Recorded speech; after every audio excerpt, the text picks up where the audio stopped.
2025ல STSC எக்ஸாமில் பார்த்தீங்க அப்படின்னா வேர்ச்சொல்லை வைத்து வினையாளனையும் பெயரை கண்டறிக்கன்னு சொல்லி 2 கேள்வி கேட்டிருக்காங்க. இது ரொம்ப இம்பார்ட்டன்ட். ஏன்னா இந்த மாதிரி கொஸ்டின்ஸ் வந்து இப்போ ரீசெண்டாக நிறைய கேட்டுக்கிட்டே இருக்கிறாங்க. இது நம்ம ஒரு தடவை படிச்சிட்டோம் அப்படின்னாலே இது நம்ம பார்த்தோன்னே ஆன்சர் பண்ணுற மாதிரி தான் இருக்கும். வாங்க பார்த்துடலாம். இப்போ அரி அப்படிங்கிறது வேர்ச்சொல். வேர்ச்சொல்லுங்கிறது எப்படி இருக்குன்னா நமக்கு மேக்ஸிமம் கட்டளை வாக்கியமாக தான் இருக்கும். சரிங்களா? அரி, செல், தா, வா, போ இது எல்லாமே கட்டளை வாக்கியமாக இருக்கும். அது என்னன்னு கண்டுபிடிக்க சொல்லுவாங்கன்னா, அதோட வினை என்ன, பெயரெச்சம் என்ன, வினையெச்சம் எது, தொழில் பெயர் எது கண்டறிக்க அந்த மாதிரி கொடுப்பாங்க. இங்கே என்ன கொடுத்துருக்காங்கன்னா, வினையாளனையும் பெயரை கண்டறிக்கன்னு கொடுத்துருக்காங்க.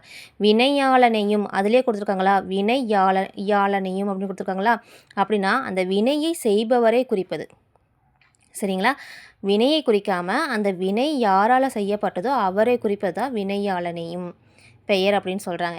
இங்கே பாருங்கள், அறிந்த அப்படிங்கும்போது அறிந்த பையன் இது வந்து பெயரச்சத்தில் வரும், ஆ சவுண்டில் வரும். அதே மாதிரி அறிந்து அப்படிங்கும்போது இது வினையச்சம் வரும், அறிந்து செல்.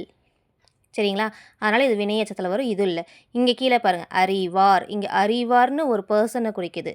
இல்லை அறிவாள் அப்படின்னு ஒரு பெண்பாலையும் குறிக்கலாம், இல்லை அறிந்தவர் அப்படின்னு குறிக்கலாம். இந்த மாதிரி ஒரு பர்சனை குறித்தாங்க அப்படின்னா அதுதான் வினையாளனை பெயர். சரிங்களா? ஸோ ஆப்ஷன் டி தான் சரி. கீழேயே பாருங்கள், அகல் இதுக்கும் வந்து வேர்ச்சொல் கண்டுபிடிக்க சொல்கிறாங்க. இங்கே பாருங்கள், இதில் என்ன ஆப்ஷன் கொடுத்துருக்காங்கன்னா அகழ்தல். அகழ்தல் அப்படின்னா நமக்கு தொழில் பெயர், இது வராது. இங்கே கீழேயே பாருங்கள், ஆப்ஷன் சியில் அகழ்வார். அப்போது அகழ்வார் அப்படிங்கிறத ஒரு பர்சனை குறிக்குது.